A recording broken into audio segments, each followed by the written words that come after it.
Kami dari kelompok 3 ingin mempresentasikan tentang manajemen sumber daya. Saya Leki Mardiansa. Saya Agung Saputra. Saya Sarfa Inaya Samsabura. Saya Edi Paulina. Saya Puji Sulaizati. Assalamualaikum warahmatullahi wabarakatuh. Saya Imam Daryansyah akan menjelaskan tentang pengertian manajemen sumber daya. Sumber daya didefinisikan sebagai sesuatu yang dipandang memiliki nilai ekonomi dan komponen dari ekosistem yang menyediakan barang dan jasa yang bermanfaat bagi kebutuhan manusia. Sumber daya yang dimiliki oleh perusahaan dapat dikategorikan atas 6 tipe sumber daya. 6M, yaitu manusia, money, uang, material fisik, mesin teknologi, metode, dan market pasar. Pengertian manajemen sumber daya manusia. Manajemen sumber daya manusia atau disingkat MSDM adalah pemanfaatan sejumlah individu secara efisien dan efektif serta dapat digunakan secara maksimal untuk mencapai tujuan organisasi atau perusahaan. Manajemen sumber daya manusia MSDM atau MSD bertanggung jawab untuk merencanakan, mengorganisasi, mengarahkan, dan mengendalikan kegiatan terkait sumber daya manusia di perusahaan. Menurut pemaparan dari Kurzweil, penulis buku Lomba Ratus Manajemen 1996, ada beberapa tujuan dasar manajemen sumber daya, seperti 1. Mendorong agar perusahaan memiliki motivasi kerja yang tinggi. 2. Membantu perusahaan agar bisa mencapai tujuan tanpa melupakan jika MSDM bertanggung jawab untuk memikirkan dan memperhatikan dampak kebijakan dan prosedur yang dibuat untuk para karyawan. 3. Rekrutmen SDM yang berkualitas dan menciptakan kondisi yang mendukung di sebuah perusahaan.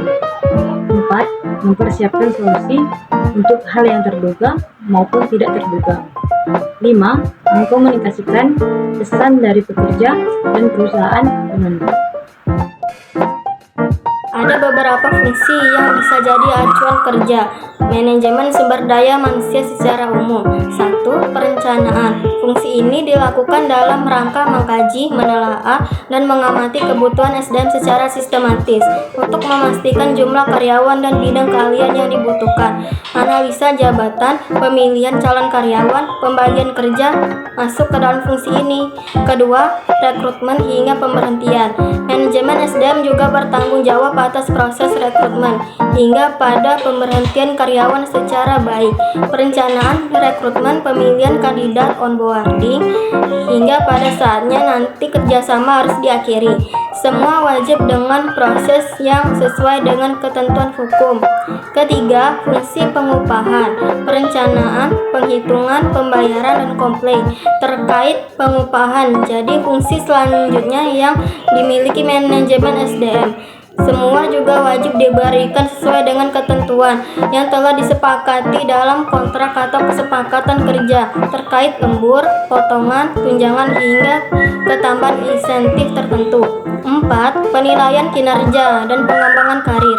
Melakukan penilaian kinerja secara berkala berguna untuk mengetahui sejauh mana kemampuan karyawan sudah berkembang.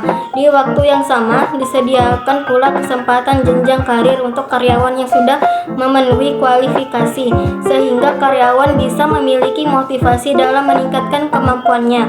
5. Pelatihan dan pengembangan dan kemampuan manajemen sumber daya manusia juga berfungsi untuk kerangka memberikan pelatihan serta mengembangkan kemampuan dari talent yang dimiliki. Talent adalah aset. Mindset seperti ini akan membuat talent sebagai investasi hidup yang dapat memberikan ROI yang diharapkan ketika diberikan cukup effort dalam pengembangannya.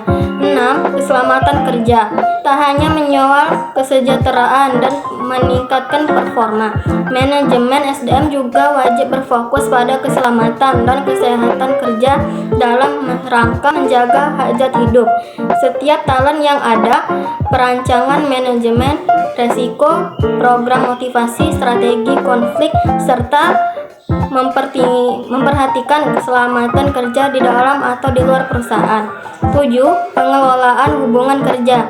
mengelola hubungan kerja dengan setiap elemen yang ada di perusahaan, menghormati hak antar talent atau pegawai, menetapkan prosedur keluhan dan masukan dapat disampaikan hingga penelitian pada manajemen SDM yang baik. Fungsi ini dijalankan dengan sebaik-baiknya dengan mempertimbangkan hak talent yang dimiliki perusahaan.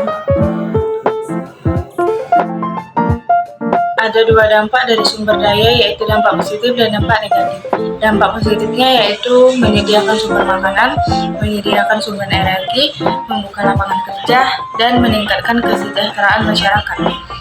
Sedangkan dampak negatifnya yaitu kerusakan lingkungan, bencana alam, punahnya flora dan fauna, dan timbulnya gangguan kesehatan.